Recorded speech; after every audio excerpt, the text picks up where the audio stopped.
आखिर कैसी हैं आप, आशा? उन्होंने जीवन में अपार दुख झेला। 16 साल की उम्र में परिवार के खिलाफ जाकर प्रेम विवाह किया। 3 बच्चों के जन्म के बाद तलाक और फिर भीषण गरीबी। आर.डी. बर्मन के साथ पुनर्विवाह और एक अत्यंत सफल गायिका के रूप में शानदार करियर। तलाक के बाद 14 वर्षों तक 4 बच्चों के पिता और विवाहित ओ.पी. नैयर के साथ प्रेम संबंध।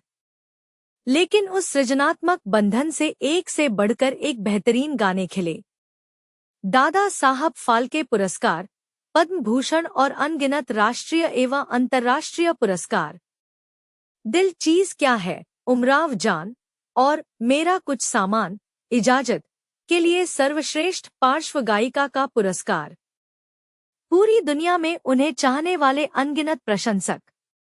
लेकिन इन सबके साथ नसीब में आया दुख भी कम न था।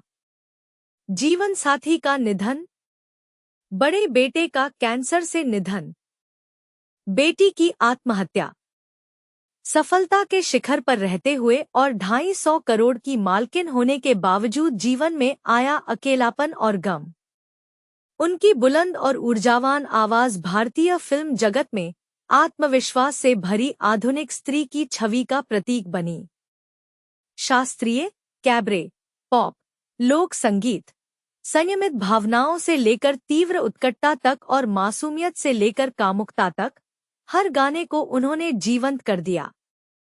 ओ.पी. नैयर ने उनसे आइए मेहरबान, ये है रेशमी जुल्फों का अंधेरा, जाइए आप कहाँ जाएंगे, आओ हुजूर तुमको, जैसे रोमांटिक और सेंसुअस गाने गवाए, जो उनकी सिग्नेचर स्टाइल बन गए। यह सच है कि उनके गाने आपके और मेरे दिल के करीब हैं। लेकिन क्या उन्होंने जीवन में सहे दुखों से कुछ सीखा? इतने पुरस्कार और संपत्ति मिलने के बाद भी क्या उनका लालच कम हुआ? इन सभी से न केवल उन्होंने बल्कि उनके पूरे परिवार ने बहुत लाभ उठाए और पुरस्कार प्राप्त किए। फिर भी घर के पास फ्लाईओवर बना तो देश छोड़ दूंगी, ऐसी धमकी इन दोनों बहनों ने सरकार को दी थी। उनकी, लता जी की, अंतिम विदाई के समय उनके लाडले भाई बाल हृदयनाथ मंगेशकर उपस्थित नहीं थे, क्योंकि उसी दिन वे पुणे में 40 एकड़ जमीन पर मोहन भागवत की उपस्थिति में भूमि पूजन कर मंगेशकर हॉस्पिटल इंडस्ट्री का विस्तार करने की तैयारी में मग्न थे।